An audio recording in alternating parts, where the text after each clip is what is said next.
and welcome to this week's episode of the Penny Lane Podcast with Gabe Trades, brought to you by Pennies Going in Raw and Trade Aries.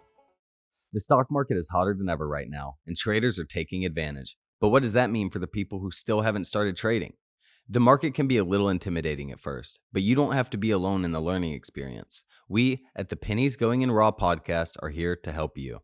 I'm Dan, and with my co-host Hugh Henney, we make the stock market a fun but informative experience for our listeners. We offer knowledge for all levels of traders, from beginners to those who do it full time.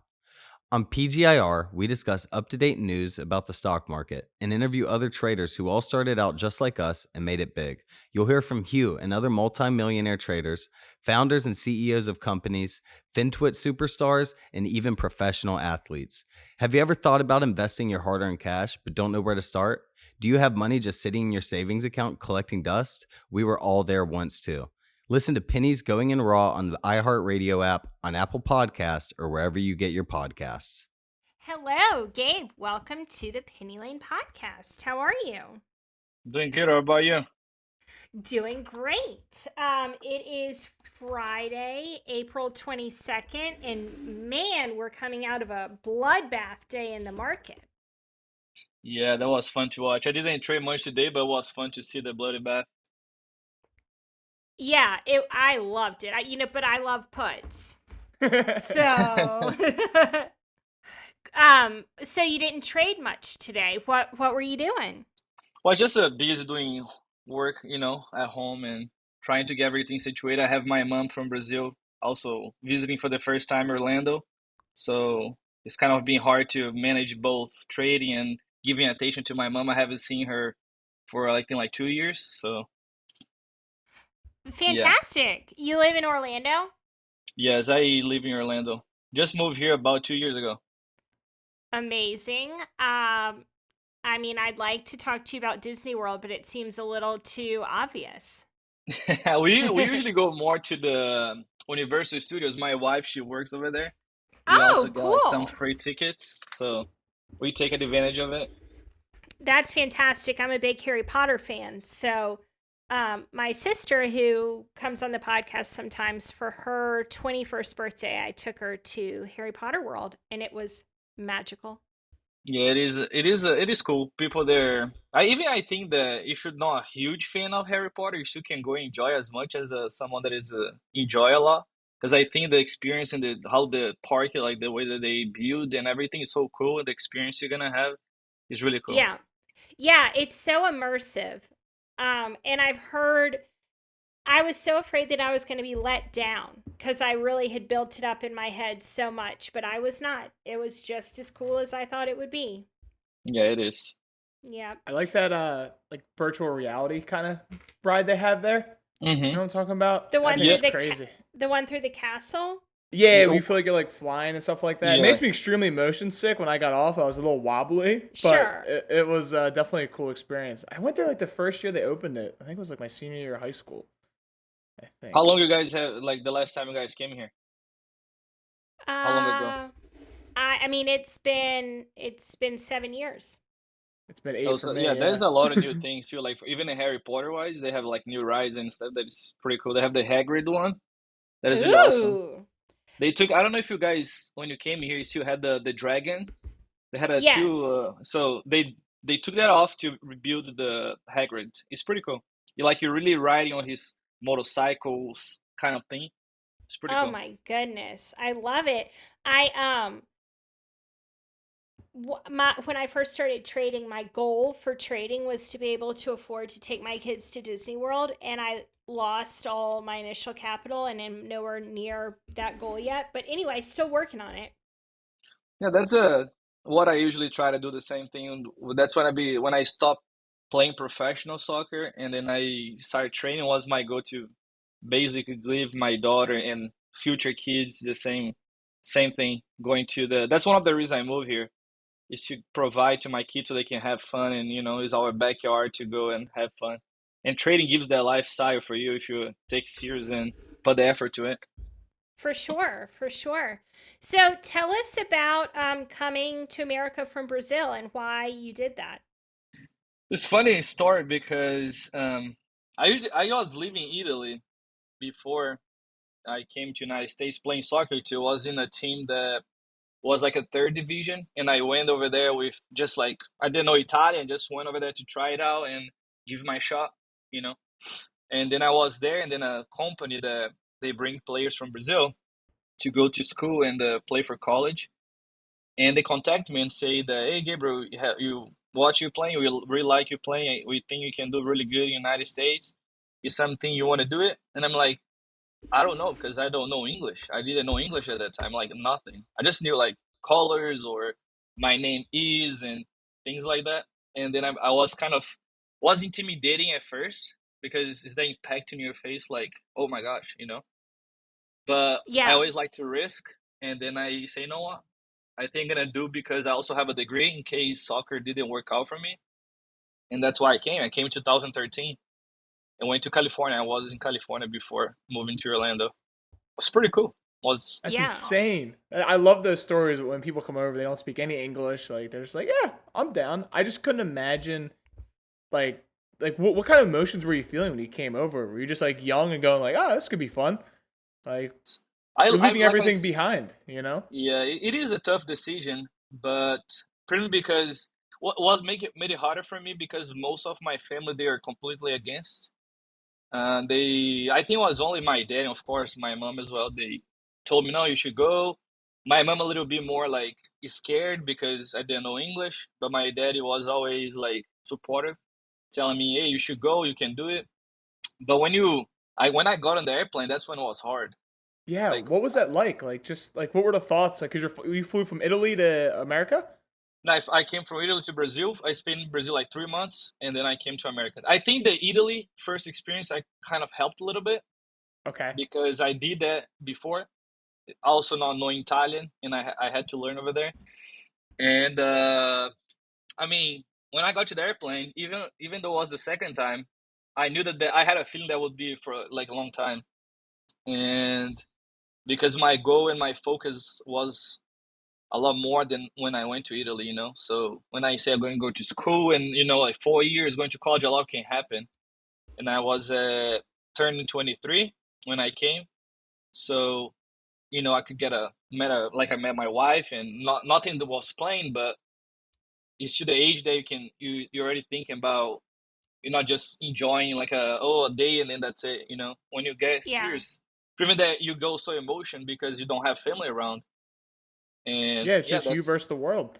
yeah, it was 5 years without seeing my family for the first time since when I got here. So like 2018 was the first time I saw them.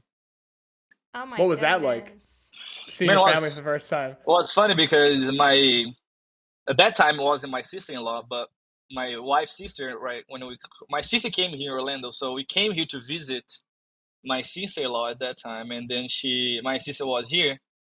That's the first one I saw it, and it was like just bring a lot of emotions and memories, and also gives the gas that probably feels like your tank is going low, and then you see, and then they're happy they're here, and then they show their emotions. They're good to see you're good, and then just put your full tank again so you can do another 10 years, And today, Absolutely. let's be honest, it makes it easier too. Like we have FaceTime, we have a lot of easier way to communicate than back then. We don't have like send letters, and that probably would be a lot harder to do it. Absolutely. Yeah. Uh, That's an incredible story. I love this story. Sorry. No, it's all good, Let, man. let's talk about trading now. So you're clearly not Yes. risk Well, averse, right? actually I want to talk a little bit more about the soccer. So Okay. you were good enough to get an invitation to come to America, but then once you got to America, you quickly rose to like one of the top players in the country, right? Yeah, that was the thing that it's funny because I remember um, I was sitting on my bed with my wife, but that time was my girlfriend, and then I got an email. It was from the NSCAA. It's just the National Coaches Association of America. And then I was saying that I was named the National Scholar Player of the Year. And then on my head, I was like, what is that? Like, I didn't expect to be something, like, I was just not expecting at all. Um, and then I asked my wife, is that a good thing? And then she looked at me, she started laughing. She started laughing. I'm like, what do you mean it's a good thing? And I guess I just didn't realize, like, it was a shock, I guess. and then I think it was my second year, which for me was a big thing because not knowing English and being named the best player in the country with a school like the grades and also playing the field, that was something that I felt like fulfilled, because it was my goal to become the best and do the best I could. And then it was in a really like short time, in 2 years, not knowing English, and now I think my grades at that time was like 3.98 or something like that, if I'm not wrong. Uh-huh. And I'm like, whoa. And then when I told my family back in Brazil, they all got like, I guess that feeling that they're scared that I was not going to be successful here, or just was gone. And they all proud. And even the TV from Brazil, like the biggest TV for sports, they came, they showed back in Brazil, like a day at my house, what my day was like, which was really important to me because I always wanted to inspire people and show people that no matter what your life or inspiring life you are, you can achieve the top. Just need to work hard and be there. This is really incredible because now this is a stereotype that I'm going to come at you with, but I'm going to do it anyway. But isn't soccer culture in Brazil significantly like stronger than it is here in Yeah, America? Yes. a hundred So percent. you're in a country with a huge soccer culture, and you obviously are one of the best in Brazil. And then to come to a whole nother country, and it would seem to me like the people who get invited to come play here are like the best of the best, right? Or is that this is all an assumption? No, I think you're right, and that's why it was important to, because I don't like to just be another person. I like to, no matter what, I like to make the difference and help others to see that they can do that. Because I feel like a lot of people they discourage, like I was with my family at first, Uh-huh. and I feel like that was important to show that, because in Brazil, unfortunately, we are really like a poor country, and a lot Uh-huh. of people that play soccer, they are really poor and they have nothing in life. And I was forced, not by anybody, but because when you want to play soccer there, you had to stop going to school because, or you practice all day. I used to practice like in the morning, in the evening, every day. And then the sad part about it is because you need to stop going to school besides going, I think, GD, that's what it is called over here. Like you go like just a few, it's not a whole year, you take semesters. And in Brazil, like every year is basically 6 months.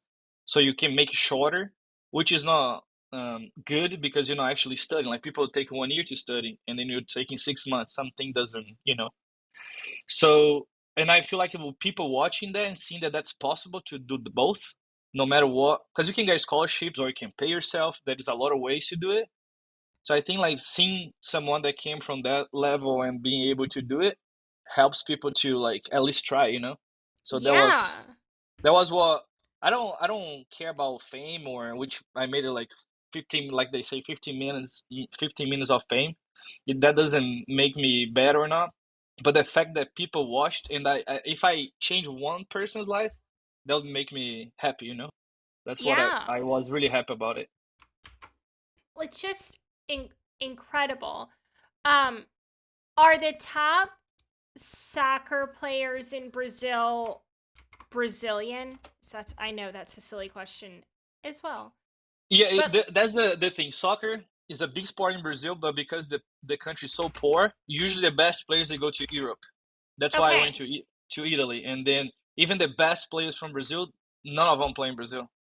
They all play in, like Neymar, for an example. I'm sure a lot of people have heard about Neymar. He plays in France in PSG. So because in the money that's a lot of things to, like, there's no way come a team from Europe paying like millions and millions of euros to buy the Uh-huh. player. They're gonna sell it, and which is sad because back then when Pele, I'm not sure if you know who Pele is. He's just the best player in the history. Is from Brazil. That time the money wasn't a big thing. Every country had the same kind of level, so we used to keep players in Brazil. But after that, the money made a lot of difference. People just leave, which is sad because the soccer in our country just like drops the quality. Uh-huh. Fascinating. I don't actually know very much about about soccer, but I'm learning more because my son is really, really into soccer. Soccer is an amazing sport. The only my wife, because we have a daughter, right? And then she used to play basketball, and then we joke around like what she's gonna play, which for me doesn't matter to be honest. And since she was like baby, like 10 months, she used to kick the ball, and I never actually force her, give her a ball. She just kicks the ball naturally, which for me, of course, I get all excited about it. But and my wife goes, "Oh, I guess I need to be like a soccer mom now," or because the sport is outside, so it's really hot, and she's used to go to the Yes. gym, and it's like AC. That is so that's the concerns about soccer. Like, it's a really really tough sport. I don't people don't realize how hard it is, but I think I can say that it's the top three of the hardest sports to play. Absolutely. You're running around, going crazy cardio. I'm not coordinated at all. I'm a gym bro, not an athlete. Very clear distinction there. And Yeah. I don't know how to phrase this. So you're saying that people in Brazil leave because there's more money in other places, and the people of Brazil almost feel that like they're not fairly represented, I guess, in the soccer space because everyone has to support their family, so they're leaving. So it's like it's a little bit different than that, but like what I'm saying is just the qual. Like you're gonna see whenever you see a player that is really good, like, oh, this guy's gonna be the next Neymar or whatever, and then we know he's gonna leave soon because those teams gonna come and buy them. Okay, We fair enough. and then we still have a Brazil is, I mean, is the country that has the most World Cups in the, since well, I think it has five. I think I'm not sure which countries, I forgot now. I believe it's Italy has four.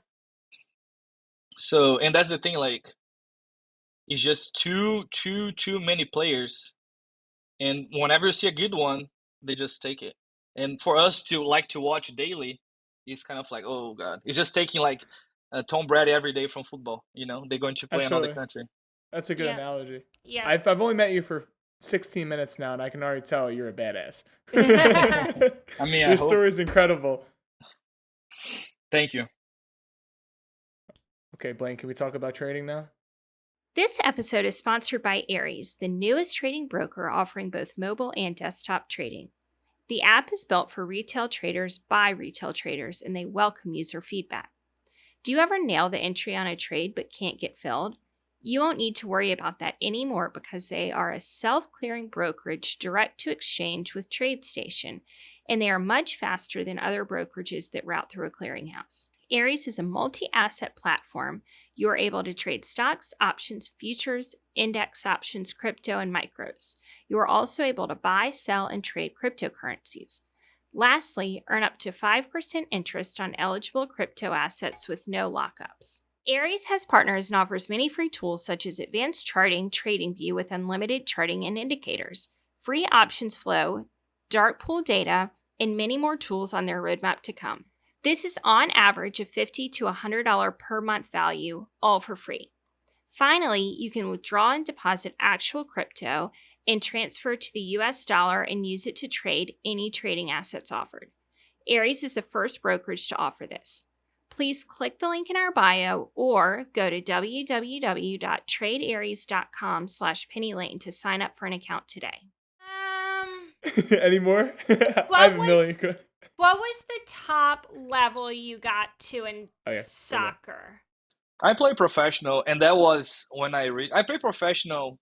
So like that's the difference between here and Brazil. Here you don't have like you have clubs that you pay for kids to go, and Uh-huh. in Brazil you have those professional teams. They also have like under 23, and you don't pay to go there. It's like you need to be really good to be part of those.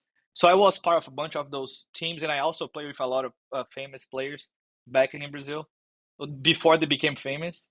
Mhm. And then when I came here, I went to play professional in a small team in Fresno. That's where I used to live in California, in the Central Valley. And then I broke my collarbone in Oh. practice, which kind of was for me to start thinking about changing. And because in soccer, when you're 25, 26, you're kind of old already Uh-huh. because that's when you're in your prime, and they're looking for those younger players coming from 18. And also, I didn't have my green card at that time, so it makes it a lot harder, the process. And then I got hurt, and when you it's a long healing process. Took me like 3 4 months, and then that's when I kind of just start slowing down and then trying to find the next step in my life. That was start working, and then it still was part of soccer. I still helped coaching a lot of teams, and I also was the women's assistant soccer coach at my college. Mm-hmm. So that was there when I broke my collarbone and I stopped playing. But I reached the professional level. Cool. Very That's cool. awesome. Which, Have yeah, we already in our DMs setting this up gone over the fact that we have the same birthday? yeah, that's I awesome. feel That's like why we you're have gone awesome. over that. You guys are best buds already. Yeah, right? I'll accept that. I'll accept that.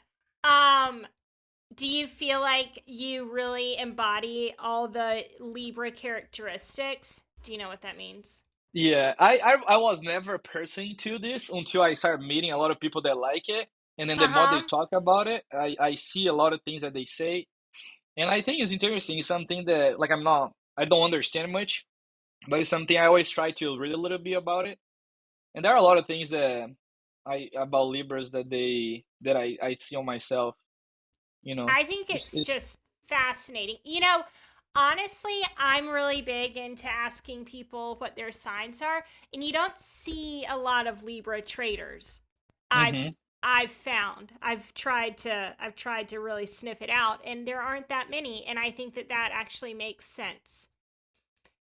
What's a Um Libra like for people who don't know? Like, what are okay. characteristics? So the Libra is the scale um like astrological sign. So basically the main characteristics of a Libra are you just kind of want everything in balance in your life, in the world, in your family, and you're sort of like a peacemaker, and you sort of fill in the parts where things are lacking just to keep the balance everywhere. And then my other favorite thing about Libras is you just like things to be very like beautiful and harmonious, and um I don't know, I always really loved that about my art career is I was just like, oh, I just like want the world to be very beautiful. So everything anyway, balanced. Yeah, yeah. But anyway, you don't see as much of that in the trading world because you don't really want everything balanced. You know what I mean? yeah. Yeah. And I Anyway, think that's a challenge for, like you're saying, is a challenge for maybe for us Libras, I would say. But uh-huh. I think I always like to challenge myself, which there are, I think what is it called? I forgot. When you're a Libra and then you're ascending or something, right?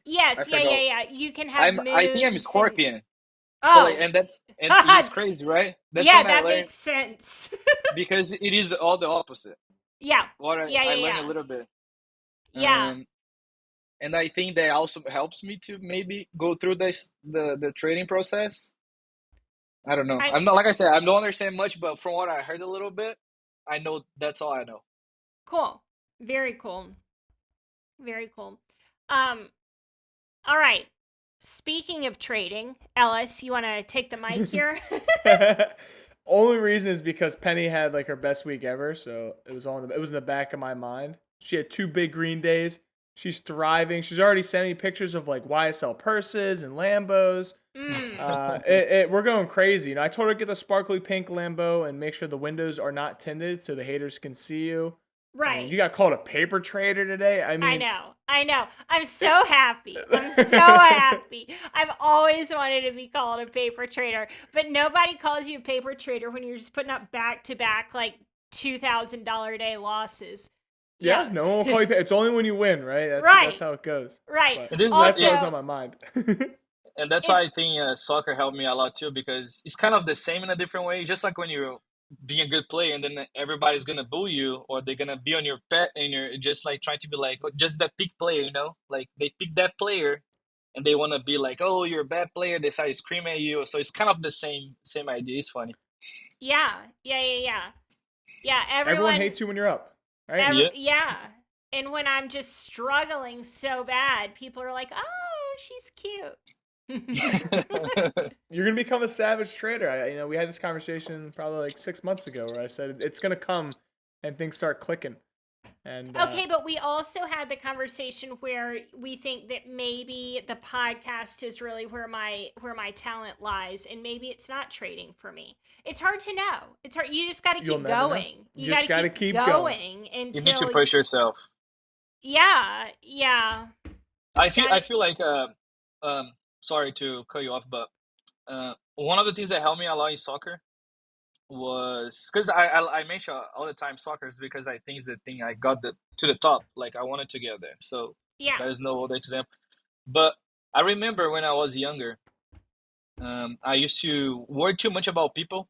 Like, oh, they like me playing, or they like me to doing this, or and then I stopped thinking about that and just like doing for fun and enjoying because I loved. Like nobody else loved more than I did. When I always saw the soccer ball as my toy, you know.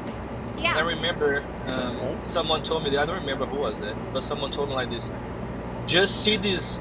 This is your favorite toy that you want nobody to take from you. When someone told me that when I think I was like 14 years old, it's like 18 years ago. I never forgot that.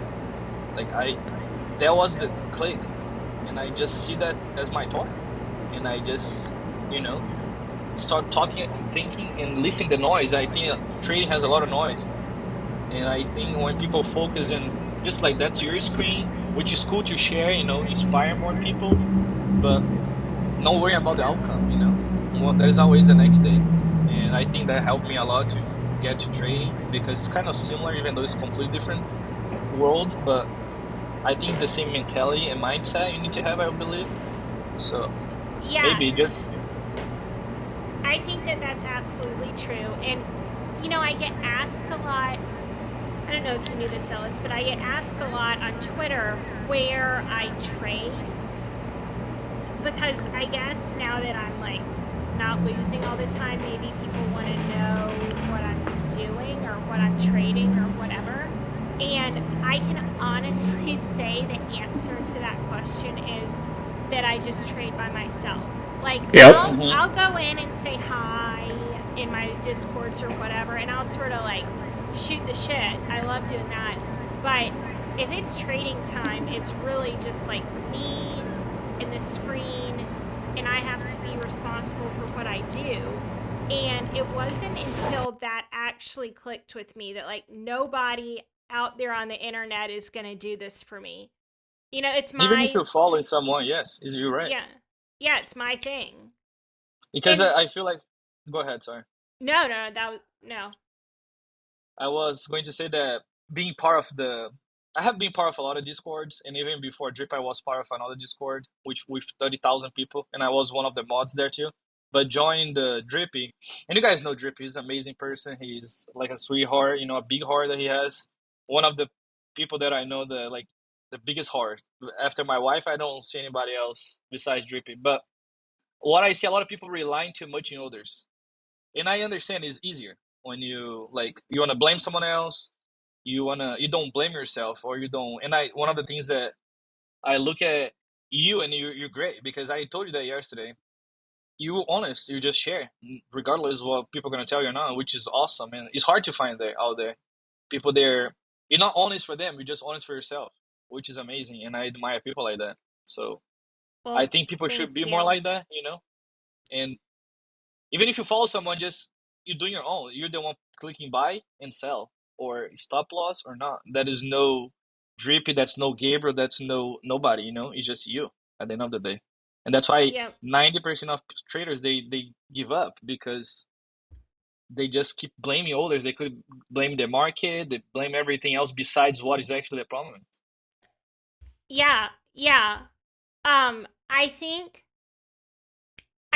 that happens to traders. You come and maybe there's the thing about beginner's luck or whatever, but then there's that time in your trading career where it's just you're searching for someone to help you, but then also someone to blame. Anything you can do so that it's not really your fault. And then there is a lot of power in saying, this is on me. It's just going to be on me now.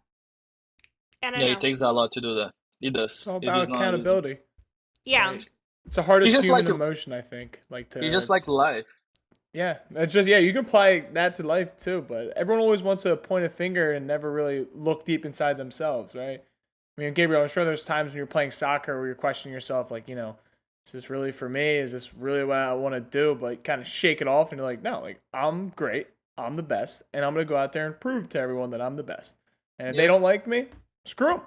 And And then trust me, you have those moments too that you think that that's normal. The people, yeah, it's not like nobody the greatest people don't they do think about that because and I believe they probably think more than everybody else because they put so much time and effort to it. Which when you put so much time to something, you're gonna think about it. Is it actually worth it? We all think that too. It doesn't matter what you do. If you don't think, I remember listening to Cristiano Ronaldo. And but anyways, Cristiano Ronaldo, someone asked him, "Do you still feel like the butterflies in your stomach?"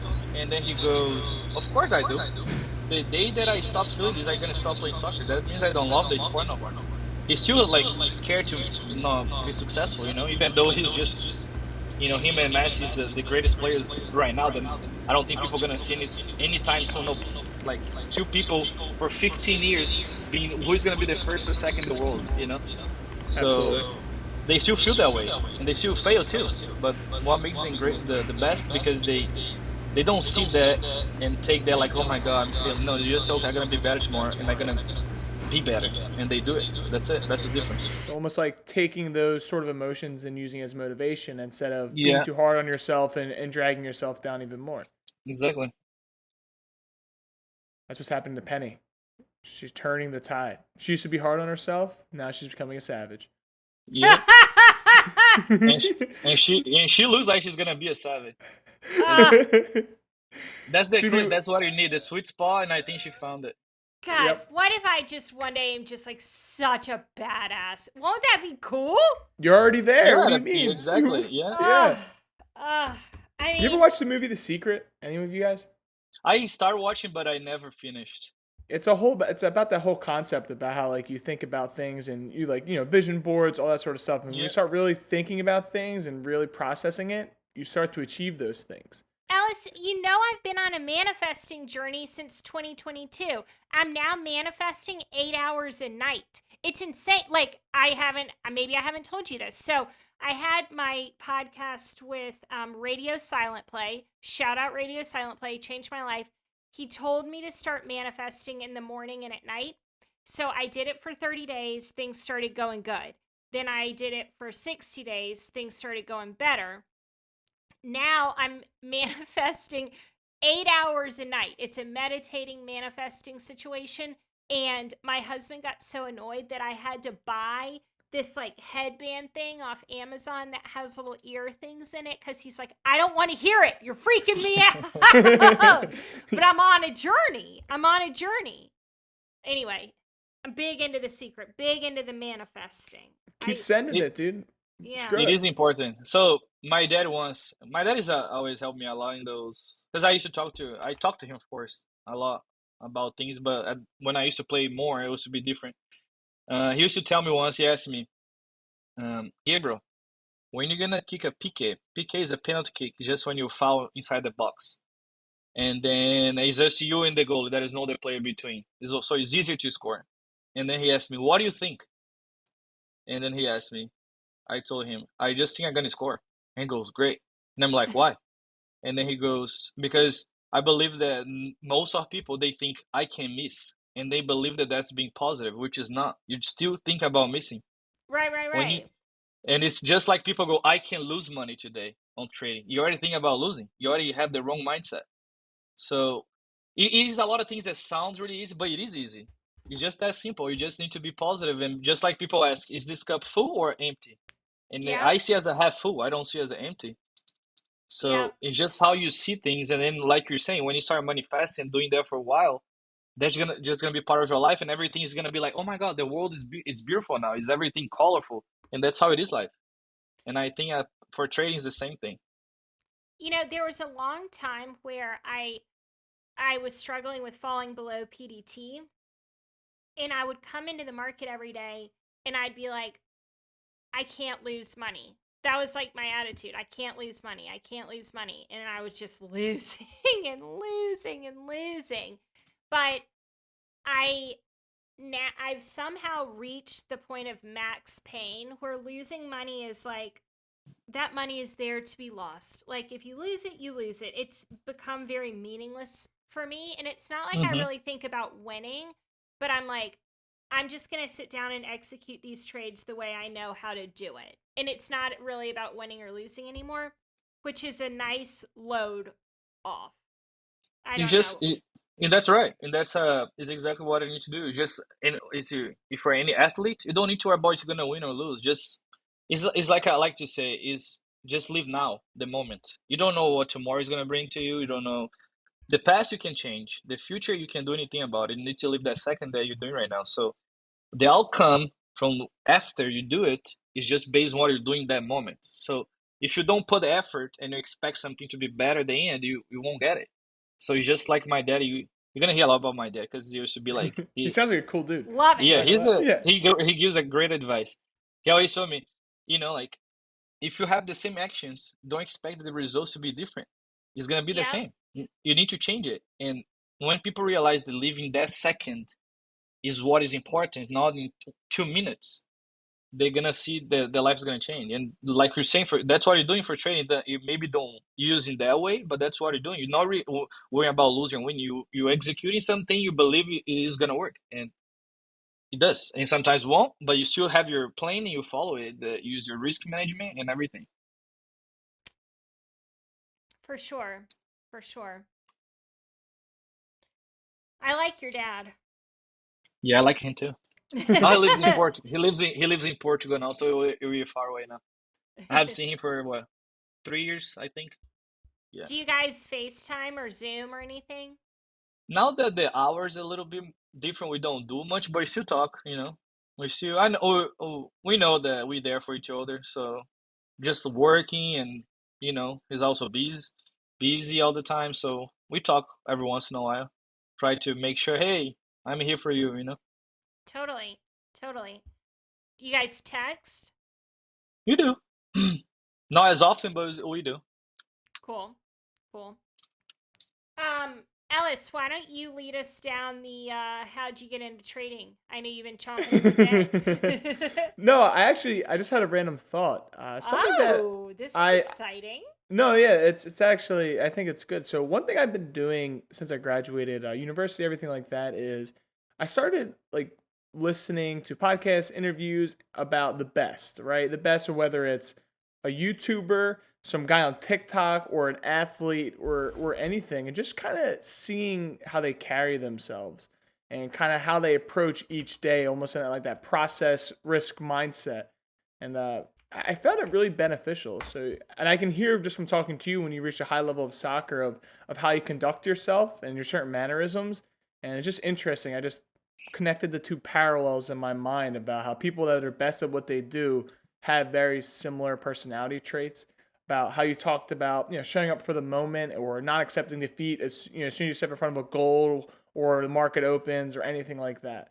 So just a random thought I had, bit of a tangent, but Love And I yes. it. think it is 100%. It's like that's one of the reasons I never finished watching The Secret, because there was a lot of things that I do myself, Yep. which for me wasn't like, oh my God, that's. So Nothing groundbreaking. it's nothing like being cocky or anything like that. It's part of my life already. So I gonna put effort something that I is not part of my life yet. That's the main reason I never finished watching The Secret. Absolutely. No, it's not. It's not a cockiness at all. No, it's a type of confidence, but like it's like a mental confidence. It's not like the guy at the bar who thinks he can get any chick, right? It's a totally Yeah. different sort of space. But yes, Yep. we do have to ask you how you got into trading because you tell me you came from another country, didn't know English, came here, then got a bunch of awards, and you're asking your now wife like, "Hey, what does this mean?" And now you're trading stocks. So definitely the life story. So I'm interested in how you got here. Yeah. So it was. I always like to watch movies about trading. I used to read a lot of books about it or watch movies about it, but I never knew how to do it. And then when I moved to Orlando, I started working at Amazon, and I started having more people around me talking about it. I'm like, okay, this is bringing back to me feelings, and just like I need to learn this more about this. And then I used to work at Amazon, and at Amazon, I got COVID, and then for 2 weeks I was home, and then I just started. No, that's the time, and I started like following. That's when I got into the first Discord that I was part to, and then I started following a bunch of people on Twitter, and then because I'm already used to the noise, I know how to cut the noise soon, and then that's when I started. I started trading in just first shares, buying shares, and then I remember my first hit was trading ACST as a pharmacy stock, and then Oh, remember that they're one? they're like trading $1. They need to keep a few days to so they're not what is it called? They listed because they need to be above $1 for Yep. Minimum bid number. requirement. Yes, and then they just went to 30 cents. That was my first big hit, and then I mean, because I never started with a big account, to be honest. So for me, even though it was like $1,000, it's still basically like 85% of my account. Yeah. Because I Still know my sucks. limits and I don't like losing money, so I never put much until I feel like I can, and I'm ready to 100% to it. So I lost a lot, and then I started, finding more different people that, because I never felt that was my space what I was doing, so I was still a little lost. And then when I learned options, which I made really like my first trade was I had Robinhood, of course. I think everybody, maybe 85% of people, they open account first in Robinhood. Yep. And then I was able to trade a debt. I think it was a debt spread on Tesla. It was the first week when Tesla got close to $900, and then I made like $500 putting like $30. I'm like, oh, that's great. And then since then, I was more losing than winning. But because I always I always had a stop loss. I didn't lose at once, but I lost the same amount of money that I made in a long time. So I was losing in the long run more than winning, even though I had wins. And then I started understanding more, which for me, the money was to lose. I never care about if I was going to. Not that I didn't care for to do what I was doing, but like you're saying that it's just like I don't care winning or losing about this. It's just for me to learn, and I can encourage myself to whenever I'm ready, I can actually know the little steps. I never want to do paper trading, which some people think that is the best. I just don't because I know Mm-hmm. emotions, and I know that you need to have those emotions so you can learn. Which paper trading, let's be honest, most of people they're not gonna learn because they don't have emotions to it, and it's not their money. They don't work hard for that fake money, which I'm not saying people cannot do it because sometimes can work for some people, but for me it would never work. So that's why I put money to it, and then that's when I learned, and then now I know that I'm a because I like the risk and the emotions and to feel that, look at the screen and then have that feeling. That's part of my life, and that was something that brought me closer to when I was playing soccer at the moment at the soccer because every minute was important. So I do like day trading. I do scalping with options, and getting to follow. I remember I used to follow 400 people. Now I follow 30 on my Twitter, just because cutting the noise. Yep, it's important. It is. Might be long in something, and then someone says, "Oh no!" Like for example, like people were tagging me today because I was trading UVixy. Everyone's like, "Oh, the market's oversold." I'm like, "Yeah, you tried to bounce it all day. It, the market went straight down all day." And it's just cutting that noise out, I think, can benefit a lot of people. You'd be surprised on what you can do on your own. But Yes. now it sounded like you started with small caps, right? That was your Yeah. first trade. Yeah. Now, how did you get in the options? Because you said your first trade was a debit spread, and I feel like people don't even know what a debit spread is Yeah. when they first get the option world. So how did you, like, you know, get It involved in was that? funny. It was TikTok. Uh, Nice, nice, nice. and then I was just scrolling at TikTok, and then this guy was talking about this strategy that I had no idea, and I had to when I was buying the debt spread, what he was a lot higher than what he bought for. Because I was like, I don't TikTok. Sometimes you don't even see what day they posted, and then I was Oh like no. pushing play, pushing play, and pausing to make sure I was following the exactly steps. So doing all of that could just lose me. Like I'm buying. Let's say something he bought $10, I was probably buying already 100 or something like that. But it was kind Oh of like that on man. TikTok. And then I started. I read a book when I actually saw that because at first I wasn't not actually putting the time and effort to it. I was just doing whatever to see how it goes. And then when I saw that you can actually make that money, maybe like everybody says the beginner luck, which I have a lot in my life, lucky. People like to say as a lucky thing. But and then I'm like, okay, that makes sense. That can make money. So I started reading more about the Greeks. So I'm really deep into things when I actually want to do it. I don't, like I said, I don't waste my time in things that, like I don't. If I'm gonna go to something, I'm gonna give 300 million% to it. I don't go to lose the game. That's my mentality. So I started reading a lot. I started reading a lot about Delta Wadi, Greeks. I spent so much time on YouTube trying to what is options, how to understand options, books to read about options. And then I started reading a lot of things, and then I get a lot of information really fast when I really want something. And then I just started learning, but I had so much information that I still didn't know how to use them. And then I started researching about people that trade options, and this Discord that I was part to, they had traders that used to trade options. And then I remember when they first put the alert like BTO, I didn't even know that was buy to open. So I didn't even ask them. I just went to Google what BTO means on options. So I like to find myself, which I think a lot of people need to do that more because I'm on Drip's Discord. I see questions. I see people on Twitter following people. Then they ask questions. They be like, come on, you can just, do a little effort to it. That's why you're not there yet, because you don't put that little effort. A lot of people want to be there, but they don't want to do what it takes to get there. So, Amen. Now, he and mentioned that's why. an interesting point about how you had too much information when you first started trading. Now, Penny, What's up? do you think you had too much information when you first started trading? When I first started trading or first started losing? When you first started getting into trading, I remember we used to have conversations about how you're like, I think I just know too much and I don't know where to start. Something like that, right? Did I? Just about how I think a bunch of people were trying to help you, but everyone had Yes. a different risk management strategy, and you're like, I don't know what to do. This is too Right. much. No, that very much did happen. Is so many people were wonderfully kind to me and trying to help me, and I kind of was beyond help because I think what I was battling was much more mental than I've known how to trade for a while.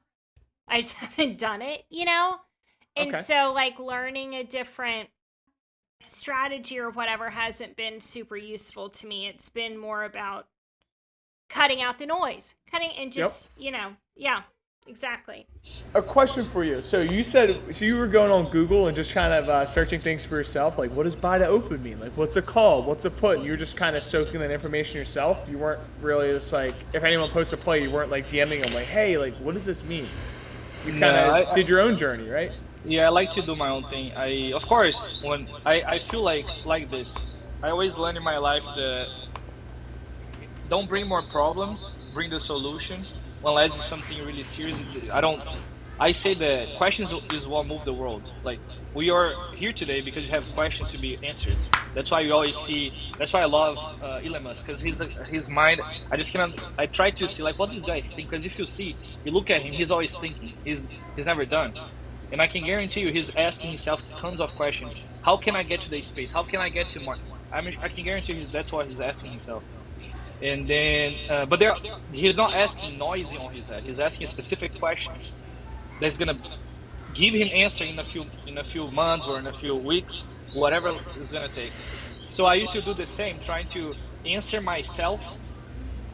And then when I find something that is okay, that looks a little bit more advanced to just find here, and then I ask people, hey, can I talk to you really quick? I never actually throw the answer right there, because I see a lot of people just think that even though you're on social media, you can just answer a question anytime. And we also have personal life, which you also have your problems, which you have, it's just how you ask. And Absolutely. then I used to try to find those right moments to ask and be patient, I see some people asking, they're not patient, they get mad. Hey, you don't, leave me. I don't follow you because you don't answer my question. It's just. Yeah, everyone wants it now, now, now. I think it's the generation we're in, and with the age of the internet, everyone thinks everything's so instant. But I think part of life is almost enjoying that process. Yeah. Learning how to trade is once you see the other side, it's way better. But when you're in the struggle, you hate it. You know, you just want someone to tell you like, hey, when this does this, buy this, and it's never as black and white Yep. as you think it is in your mind. And once you see that, and as we said, we're gonna say over and over again, block out the noise and just kind of it starts all connecting your brain. I had a conversation with one of our viewers, and I was just helping him, like, you know, basic stuff like risk management, like, you know, what size of your account you should be risking based on his preferences that he had. And I told him, I'm like, hey, man, you've been sending me charts all day, and your technical analysis is excellent. You're just not executing on it because you're waiting for someone like me or someone else you follow on Twitter to tweet out, hey, I see the same thing as you. Right. Mm-hmm. And it's almost that Just confirmation bias. And then he oversizes when someone says like, hey, like I'm short, you know, tech right now. And then he, you know, takes a whole bunch more size because the person he looks up to is doing the same thing as him. And mm-hmm. it's a toxic sort of mindset because you need to believe in yourself first. You're never going to make money just taking alerts. Lord It knows helps. I've been there though. Oh, we've all been there. Yeah.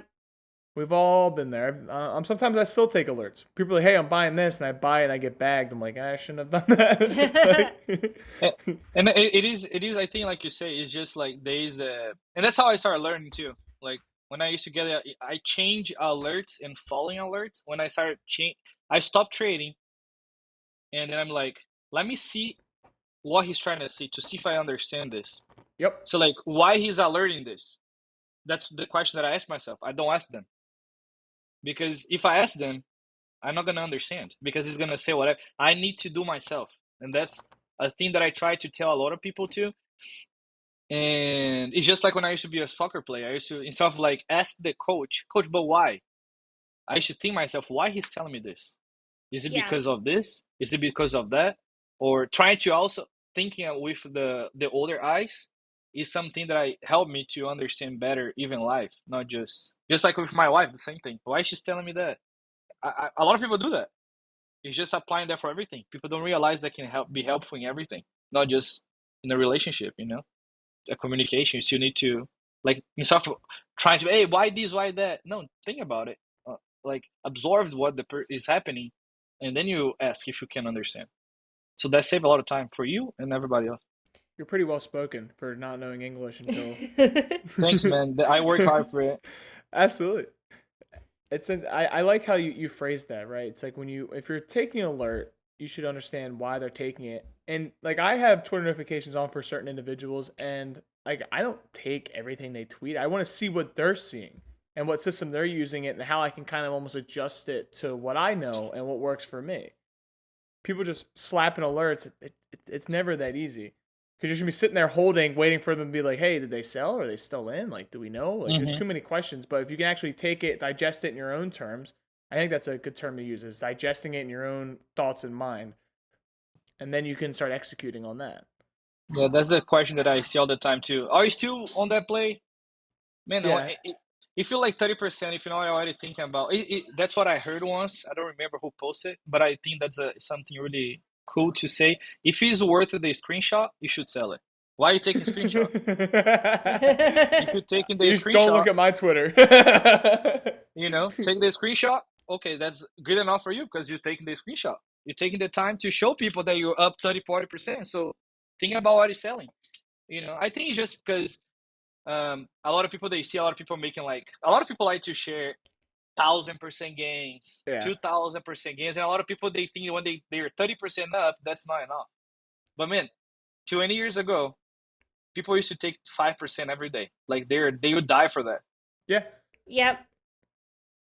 That's fine. I like that quote. I'm gonna add that to one of my rules. If it's good enough for a screenshot, you should probably sell. And I know people who like they'll hold just one contract for like the mega gains, right? So it's not necessarily realistic. So say this person has 100 contracts, he sold 99 of them, and he has one left for the screenshot. So it's not necessarily realistic. But I did hit. That's how it usually goes. I think I hit a 686% option play today. Gosh. Something ridiculous. That's awesome, man. As soon as I took the screenshot, I sold though. I just wanted to be like, hey, there was some like China liquidation stock, so it wasn't some pump and dump. The biggest problem I see is like this. We don't know like how much money you have in your account. We don't know how much money you're willing to lose. What is your risk? That's the thing that people need to think about themselves. So like let's say when I first started playing, I used to buy one contract because I didn't know. I'm not gonna put 10,000. I see a lot of people. Oh, my first account I blew was $10,000, which is fine. You can do whatever you want. But I rather lose $100 than lose $10,000. And then, but people don't realize this. I have one contract, right? And then the contract is 30% up. You can scale out. Just sell it, and then compound your account. Which I study business. That's what I did, business administration. Maybe that helps too for me to think about like managing my money. And that was a big thing when I came from Brazil. If the money I had in Brazil to United States, that the change from the dollar to real is a big thing. So you need to control more money at first. So it's just like I think people need to rely less in what others are doing and just learn what is the best for you. Even if for you it's 10% right now, and then even though if it runs 1,000,000,000%, you should turn the page and move on. Tomorrow, wait. Tomorrow you can make that. But be patient. People, they want to go upstairs, going like 3, 4 steps at once. You're gonna fall. You're gonna get tired. Just go one step at a time. That's it. It's Totally. simple. Your Totally. analogies are so on point. It's ridiculous. So good. So good. I also, another Thank you. thing that I was saying earlier about how when I realized that like I could lose that money and the money became meaningless, another thing that really helped was taking off the pressure of like I need to be good at trading and I need to do it now. Like Yes. that's a real killer right there. Much It's a better huge to killer. take to It take is one true at a because they time. start putting money that they can. We get a lot of DMs on the Discord too. I have people say I just lost 6 figures in a week. I get this all the time on the Discord, like, "Hey man, I'm sorry, I need help, blah blah blah." And it's because that feeling, I believe, they lose and it's just like going to the casino. I'm gonna Yeah. put double now because they're gonna make it back, and then you put your emotions, and then you involve money that you can lose, and then you, oh my gosh, if I lose, and then your emotions is in your in your body, and then you're like, your breathing start to go fast, your heartbeat probably is at 300, so you Yep. just need to calm down. If you feel like that, stop. Like, go. If you cannot watch the screen, go out, go walk, go take your dog out, go play with your daughter. I think my daughter is the best because when my mom wasn't here and I'm trading, because I'm a human, I'm not perfect, so I still have those things that I maybe I know how to control more. I know how to take me off when I'm feeling like this because I know myself. But sometimes I don't notice. Then my daughter calls me, even though she doesn't know, and then I have to leave the screen because I need to give her attention. So so that helps me a lot too. So, and some people, they might get mad because the kid is trying to bug them, but no, I see that. How I try to see the positive side of it. Maybe if I was sitting here, I'll be losing money. But my daughter calls, she needs my attention. This helped me to get distracted, take my emotions up. So it's Yep. just how you see, I believe. Someone told me once, if you can't sleep at night, you got too much size, bro. Yeah, that is 100% true. In this case too, if you can walk away from the screens, then you're comfortably sized. You shouldn't have to sit there on the 1 minute chart and stare at every single tick. You have too much. Yeah, it's Too much, stressful. too fast. It is stressful. Nobody likes seeing their money going down. No. No, it is stressful. So you need to. It's just like I read somewhere. And this person was saying exactly this. It's just like if it's not, we don't want to trade to be like 10 hours in sitting down on the screen. You want to trade to make money in 2, 3 hours and go enjoy your day. I don't want to Yep. be sitting on my screen all day. I want to have the time, like you're saying, going to Disney, or I trade the first 2 hours and I made enough money to go enjoy the park with my daughter, walk on they go to the beach, things like that. So Yep. people need to, and they need to be patient. It's not gonna sometimes happens. You're gonna find a trade, like some people put 10K in Netflix in this week, and then they make, that happens. Yeah, But but if they'll it doesn't lose it happen to all you, every yeah, time. be Every time patient. I see someone do that. Now, question for you: are you full time trading? No, I still work now. I work because I like doing things. I don't like the same thing. I like to be busy. I like to make my know people, talk to people. I like Absolutely. to, maybe because I don't have my family, and maybe I like to like cover the spot that I have from my family back home. So I like to go out. I like to live my life too, because it's really easy to just sit here and then get fat, And I mean, I always used to play soccer, and I already noticed the difference from my body from when I used to play it now, because I'm more sitting here than actually going out and playing soccer, or working out. And then I like doing I work. I gonna just start working. I always work at Amazon. I stopped working, so it's already a month. Now I'm gonna go back to work because I can just be home, unless I'm gonna be making millions and then gonna have my business, and then I'm gonna just not work at all. What color That's the Lambo would you dream. get if you had to pick?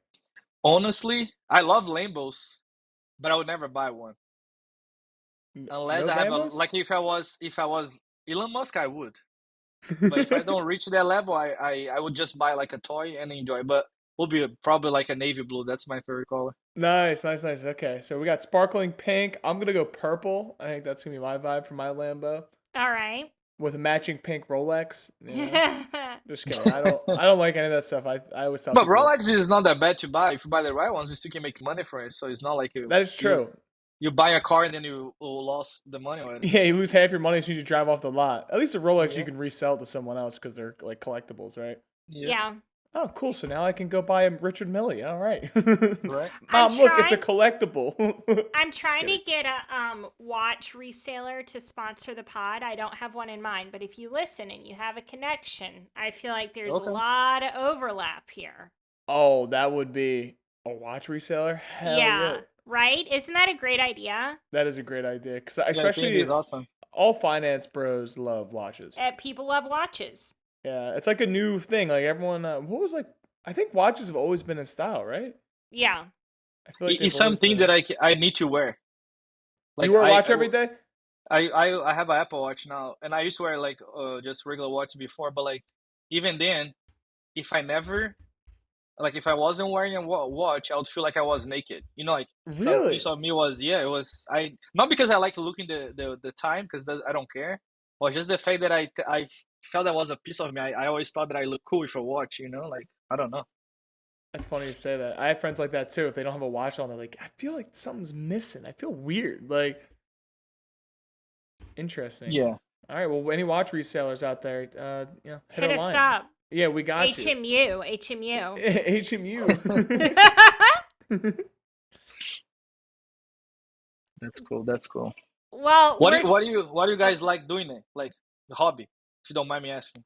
Just curious. Besides trading. Ellis? What do I do as a hobby? I work out. I do this. I do podcasts. Help Blaine out. I trade. I also work. Things I also like to do, like more seriously as hobbies, is I like to mentor like young men, especially for my college and stuff like that. I think I help them with interviews and resumes and any questions they have about kind of making that college to professional switch. I really find That's joy cool. in helping them, because when I was in college, I didn't have any male role models to tell me like what I should be doing. So I find a lot of purpose in it. And I get a lot of good feedback because I'm very raw and gritty. Like I tell them exactly how it is, and I also know people at the companies. I can help them get them in and stuff like that. So that's probably one thing that takes up a lot of my time as a hobby, and hanging out with friends and stuff like that. Like a regular, I'm 26, so I'm still doing the regular stuff. But I would say as real core interest, that's definitely one of them is helping. That's people. awesome. Yeah, I do a lot of charity work too, all that kind of stuff. Yeah. Congrats, man. That's awesome. Really nice. So I'm a painter, which I mentioned, but that's not really a hobby. It's a profession. It's like at that level, so not a hobby. Love doing like memorable things with my kids, gardening, cooking, and I'm a big reader. So all kind of homemakey type stuff, but it's important to me to make for my kids to have like memories of doing things together, like gardening or making a cake or whatever. I like to do that. So That's awesome. yeah. What My about you? Great people. Me, man, Yeah, I what do have you so do? many. I have so many things that I like doing it. Now since I moved here to Orlando, was a lot of things that I like to do that we unfortunately we couldn't do because of the COVID. But man, I'm really simple, man. I go like my favorite thing to do is go to the beach. That's my if I go to I can be in the worst mood ever. If we go to the beach, I'm gonna become you're gonna be like, what? how you change your mood like that? I don't know. It's just the energy that I get from the beach, and I just feel my tank, and then I'm able to go again. It's just but I like to be with my friends, go, hang out. I don't like going like to bars. Um, not because be around people, just because I feel like that is too much noise. I like to talk more, so maybe at home playing games with friends, and which is what I say. Like with COVID, we stopped doing that, and then playing soccer is always gonna be my hobby, even though it was a professional thing. I like to do it. Do you still coach? No, here since I moved, I didn't. It's something I'm more like a one-on-one person. I'm not Okay. like a lot of people say you could teach, and I'm like I don't like.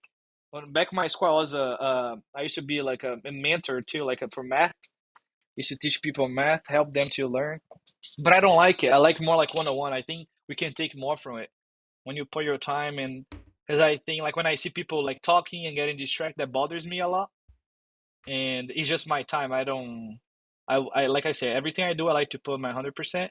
So one-on-one, I feel that people take more serious. So I would do like a private, like I did before, private lessons. Absolutely. So you were a tutor Yeah, too? I was an accounting yeah. tutor. I was just like a regular math, not because Yeah. the I like the no one-on-one is. way better than the classes. Classes, you get people who like are only there because their professor like forced them to be there. But Mm-hmm. the one-on-one, Yep. like you actually get to learn about the person and have those kind of conversations and watch them grow and understand things. It's rewarding on both ends. It's easy to see what they need help to, because Absolutely. some people they get distracted, or they get shy, or they get embarrassed to say or ask, and then when you one on one, you can feel more too, like what Yep. they're. That's what, I like to play poker. That's something I really like playing too. Oh, poker. Oh, we have a Nice. Yeah. poker podcast coming up. Nice. Oh, Whoa. that's awesome. I don't know if Poker it'll. is really interesting. It's a game that if people need, I think it helps for trading too. Like, Absolutely. I bluff market Totally. makers all day, dude. What do you mean? right? It's something that even like not reading the market, but like understanding that your hand is worthless when you're playing with others. That's Yep. basically what I like the most about poker. Is my hand's the least thing I look at it when I play. I like to understand. I like to read people, so poker is cool. Sometimes you just gotta know when to fold them, dude. You know? That old country Kenny song. What's that called? Rogers. Kenny Is that Kenny Rogers. Rogers? Yeah. We I always feel play like that My when we're at the wife poker loves. table. that Yeah, my I wife feel like loves that poker. comes up a lot. The Kenny Rogers song. Everyone knows that song, dude. It's a classic. My mom sold Kenny Rogers' house. Oh, that's So cool. I got to go I took pictures for all her listings for forever. I still do sometimes. And so I got to go to Kenny Rogers' house and meet him. It was very cool. And he passed away, but he was a fantastic photographer, and he's very close with Dolly Parton. It was cool. Anyway. It's good You those get, experience. It's you get all always these fun. cool experiences. You get to go to the Masters. You get to meet celebrities. I'm Like, doing come on. stuff. I'm doing stuff. You have a secret life too. You always say I don't share enough, but your life is more and more interesting every day we talk. You too. Yo, chill, bro, chill. And that's why I like to talk to people, because sometimes we don't realize how our life actually good is. And then when you talk to other people, and then they be like, "Oh my God, that's really cool," and then you're like, "Oh, actually, it's cool," you know. Yeah, That's why I like to. They remind us sometimes that we also have a cool life. for sure. For sure. Well, uh, actually, on that note, we are sort of coming to the end of our time together, and it was absolutely delightful. Yeah, it was a great experience. Yep, You guys what are a awesome. lovely way to end the week. Yes, this was Yeah. refreshing. Yeah, it was awesome. Thank you so much for taking the time. I really, really appreciate it. No, thank you guys for the opportunity. Like I say, I like to always talk to people, share my experience, because sometimes some people need to listen one thing, and then that's what I think is cool what you're doing, trying to listen for different kind of people, not just full-time traders, people that came from different background. Because sometimes some people they go like, oh, this is what I needed to listen, and that's gonna help me to change. And that's what it takes. Just one person is what it takes, because that person can help another person, and so on. That's I think is really cool what you guys are doing, and I appreciate the time, and I would thank you guys for that. And you guys are awesome. I always listen to you guys when I go to donate plasma. I'm sitting there listening to you guys, and Oh, thank you. it's Let's pretty cool. go. I love it. I love that. Well, have a wonderful weekend, and thank you so much.